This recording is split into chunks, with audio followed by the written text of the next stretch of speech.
नमस्कार दोस्तों, एजे motivation channel में आपका बहुत बहुत स्वागत है। दोस्तों, आज का विषय है सक्सेस। सफलता क्या है? बहुत मुश्किल है सक्सेस को डिफाइन करना। ये एक ऐसा शब्द है जिसकी परिभाषा हर इंसान के लिए एकदम अलग है। यहां तक कि एक ही इंसान के लिए अलग अलग समय पर सक्सेस की डेफिनेशन एकदम बदल जाती है। समझिए, आज आपने जॉब चेंज की और आपको सैलरी में 4 गुना ग्रोथ मिलती है, तो आपके लिए ये एक बड़ी उपलब्धि होनी चाहिए। लेकिन तभी आपका ध्यान एक दूसरे कलीग पर जाता है जिसकी सैलरी आपसे भी डबल है। यहीं से आपके मन में जो सफलता थी वो असफलता में बदलने लग जाती है। आपको जो मिल रहा है वैसे तो वो आपके लिए जरूरत से भी ज्यादा है, लेकिन अभी भी आप दुखी हैं और अपने आप को असफल महसूस करने लगे हैं। क्योंकि यहाँ एक और टर्म है जो अपना काम करना शुरू कर देती है, और वो है अपेक्षा। सफलता और अपेक्षा दोनों एक ही सिक्के के दो पहलू हैं जो कि हमेशा साथ साथ चलते हैं। यदि आपकी अपेक्षाएं अधिक हैं, तो बहुत संभव है कि आप मामूली उपलब्धियों से निराश महसूस करें, भले ही ऐसी उपलब्धियों को अन्य लोग बहुत बड़ी सफलता के रूप में देखते हो। मैं आपको इसका एक उदाहरण देता हूँ। मेरे पड़ोस में एक लड़के ने सिर्फ इसलिए खुदकुशी कर ली क्योंकि वो सिविल सर्विसेज के एग्जाम में आईएएस की रैंक नहीं ला पाया। ऐसा नहीं है कि वो फेल हो गया, उसने वो परीक्षा पास की थी जिसके लिए बड़े बड़े लोग तरसते हैं, लेकिन आईएएस की रैंक प्राप्त नहीं कर पाया, तो वो खुद को असफल महसूस करने लगा और ऐसा कदम उठा लिया। तो अत्यधिक अपेक्षा भी आपकी उपलब्धि को एकदम खत्म कर देती है, मार देती है। ये अपेक्षाएं जरूरी नहीं कि आपकी अपनी खुद की हों। कभी कभी अन्य लोगों की अपेक्षाएं भी सफलता के बारे में आपकी सोच को प्रभावित करती हैं। उदाहरण के तौर पर, अगर आपके माता पिता या दोस्त या रिश्तेदार बहुत ज्यादा क्रिटिसिज्म करते हो, जिन्हें खुश करना बहुत ज्यादा मुश्किल टास्क हो, क्योंकि वो आपसे बहुत ज्यादा अपेक्षाएं रखते हैं। चाहे आपने कितनी भी बड़ी कोशिशें की हो, चाहे आपने कितनी भी उपलब्धियां हासिल कर ली हो, लेकिन वो आपसे खुश नहीं होते। आपने एक कंपटीशन में एक बहुत अच्छी रैंक प्राप्त कर ली है, लेकिन वो आपकी जीवन शैली से खुश नहीं है। चलिए, आपकी जीवन शैली बहुत अच्छी है, हो सकता है वो आपके स्वभाव से ना खुश हो। आपका स्वभाव भी बहुत अच्छा है, तो हो सकता है आपके वैवाहिक जीवन से ना खुश हो। आप अपनी उपलब्धियों से उन्हें हर तरह से खुश करने की कोशिश करते हैं, लेकिन अपेक्षा का दबाव ऐसा होता है कि आप खुद कभी खुश नहीं महसूस कर सकते। कभी आप अपनी उपलब्धि को सेलिब्रेट नहीं कर सकते। क्यों? क्योंकि आपने जो भी कुछ हासिल किया है वो उनकी अपेक्षाओं के अनुरूप नहीं है। बहुत से ऐसे लोग भी होते हैं जिनके लिए सफलता और असफलता उनके आदर्शों और मूल्यों पर बहुत ज्यादा टिकी होती है। अगर आपकी मूल्य प्रणाली यह कहती है कि पैसा होने के अलावा शांति, स्थिरता, खुशी और संतोष भी महत्वपूर्ण है, तो यह आपके लिए सफलता की एक पूरी तरह से एक अलग तस्वीर प्रस्तुत करता है। कुछ लोग बेहद अमीर होते हैं लेकिन खुश नहीं होते। कुछ लोग बहुत सादे साधारण होते हैं लेकिन फिर भी वो खुश होते हैं। किसी व्यक्ति को देखकर आप ये सही अंदाजा नहीं लगा सकते कि वो सक्सेसफुल है या नहीं, क्योंकि हो सकता है कि आपके लिए वो सक्सेसफुल हो, लेकिन वो खुद को एक सफल व्यक्ति के रूप में ना देखता हो। तो क्या वो सक्सेसफुल है या नहीं? जवाब किसी को नहीं पता। तो सक्सेसफुल होने का अर्थ क्या है? सक्सेस की उम्र कितनी है? सफलता को नापने का क्या कोई पैमाना है या नहीं? अलग अलग लोगों के लिए सफलता की अलग परिभाषा होती है। किसी के लिए सफलता का मतलब फेमस होना है या अपनी बड़ी पहचान बनाना हो सकता है, तो किसी के लिए सफलता का मतलब कोई खेल या कोई कंपटीशन जीतना हो सकता है। हो सकता है कोई खुश रहने कोई सफलता मानता हो। तो कुछ लोग ऐसे भी हैं जिनको चाहिए होती है पावर, लोगों पर नियंत्रण करना, अपनी ताकत, अपना प्रभाव दिखाना। हमेशा 10-20 लोग उनके आगे पीछे घूमते रहें और उनकी जय जयकार करते रहें, यही उनके लिए सफलता है। कुछ लोग अपनी कोई ड्रीम कंपनी की ड्रीम जॉब लेकर विदेशों में सेटल हो जाते हैं, उनके लिए वो सफलता है। और जो सफलता का सबसे मूल पैमाना है वो है पैसा।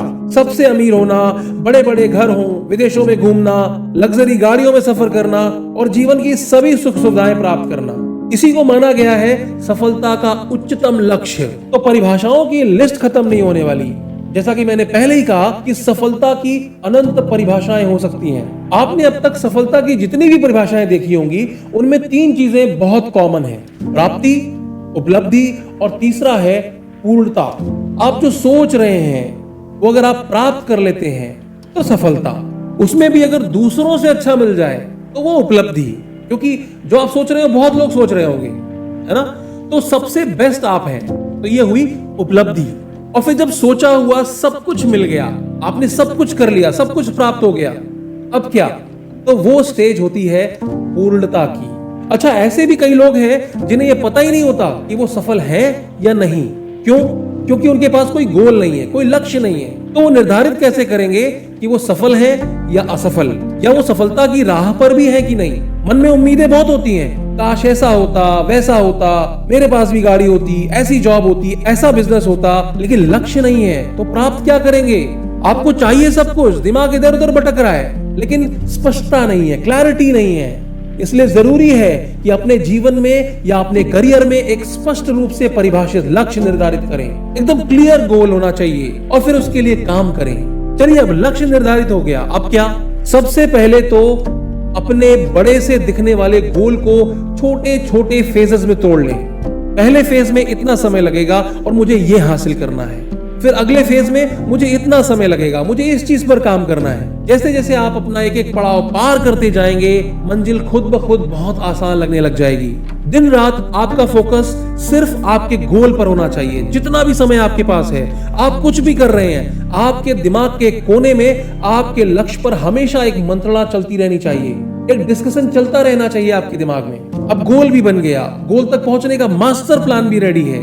अब अगली चीज जो बहुत ज्यादा जरूरी है वो है स्किल्स और वो संसाधन जिनका उपयोग करके आप अपना गोल अचीव करने वाले हैं। सच बताऊं तो स्किल्स ही पैसा है, इसलिए स्किल्स पर निवेश करें। अपने अंदर झांक कर देखें कि आप में नेचुरली कौन सी स्किल है जिनको आप निखार सकते हैं और कैसे निखार सकते हैं। हो सकता है अभी पैसे की कमी हो संसाधनों को जुटाने में, लेकिन जितना भी उपलब्ध है उसको पूरा यूटिलाइज करें। जब तक आप अपने लक्ष्य तक नहीं पहुंच जाते तब तक टिके रहें पूरे दृढ़ विश्वास के साथ। कोई प्लान अगर वर्कआउट नहीं कर रहा है तो उसको बदल सकते हैं, लेकिन लक्ष्य बदलने की सोच एक पल के लिए भी दिमाग में ना आने दें। गलतियां भी होंगी, छोटी छोटी असफलताएं भी हाथ लगेंगी, कोई फिक्र नहीं, गलतियों से ही सीख मिलती है। अपने आप से पूछें कि हम कहां गलत जा रहे हैं। जवाब ना मिले तो उस फील्ड के किसी एक्सपर्ट से बात करें। आजकल टेक्नोलॉजी का सहारा ले सकते हैं, आप गूगल करें, दूसरों के एक्सपीरियंस से सीख लें। दुनिया में जितने भी आविष्कार हुए हैं सब अचानक से एक दिन में नहीं हुए। कई बार की असफलताओं के बाद ही बड़े बड़े आविष्कारों की आज दुनिया साक्षी है। अगर आप गलती नहीं कर रहे हैं तो जरूर आप कुछ भी नहीं सीख रहे हैं, क्योंकि अगर आप कुछ सीख रहे हैं तो गलतियां होनी ही होनी है। अब अगला सवाल ये आता है कि सफलता की उम्र कितनी होती है। पता है, हम एक ऐसी दुनिया में जी रहे हैं जहां हमारे सबसे करीबी दोस्तों, रिश्तेदारों सहित कई लोग हमें असफल देखकर बहुत खुश होते हैं। एक बार सफल होने के बाद हमें हर रोज, हर कंपटीशन, हर रेस में खुद को साबित करना होता है। हमारे ऊपर समाज की अपेक्षाओं पर खरा उतरने का एक बहुत बड़ा बोझ सा आ जाता है। अच्छा नहीं कर पाए तो असफल की श्रेणी में आपको डाल दिया जाएगा। नीरज चोपड़ा, जिन्होंने गोल्ड मेडल हासिल किया देश के लिए, अब हर कंपटीशन में हमारी निगाहें उन्हें गोल्ड मेडल या उससे भी अच्छे रिकॉर्ड्स हासिल करने की उम्मीद या अपेक्षा से देखती हैं। विराट कोहली, कितने भी अच्छे मैचेस उन्होंने जिताए हों, कितने भी अच्छे उनके रिकॉर्ड्स हों, लेकिन अगर वो 2 मैच में नहीं चल पाते हैं तो लोग उनको भी असफल करार देने लग जाते हैं, भूल जाते हैं उनकी पुरानी सफलताएं। तो सफलता किसी एक्सपायरी डेट के साथ नहीं आती, आपकी सोच पर निर्भर करता है कि आप क्या मानते हैं। कोई व्यक्ति कितना भी जानकार, सक्षम, बुद्धिमान और कुशल क्यों ना हो, पिछली सफलता भविष्य की सफलता की गारंटी नहीं दे सकती है। तो दोस्तों, सफलता की आपकी जीवन में क्या परिभाषा है, क्या मायने हैं, वो आप कमेंट करके जरूर बताइएगा। और अगर आपको मेरी वीडियो अच्छी लगी तो प्लीज इसे लाइक कीजिएगा और हमारे चैनल पर नए हैं तो सब्सक्राइब जरूर कीजिएगा। धन्यवाद।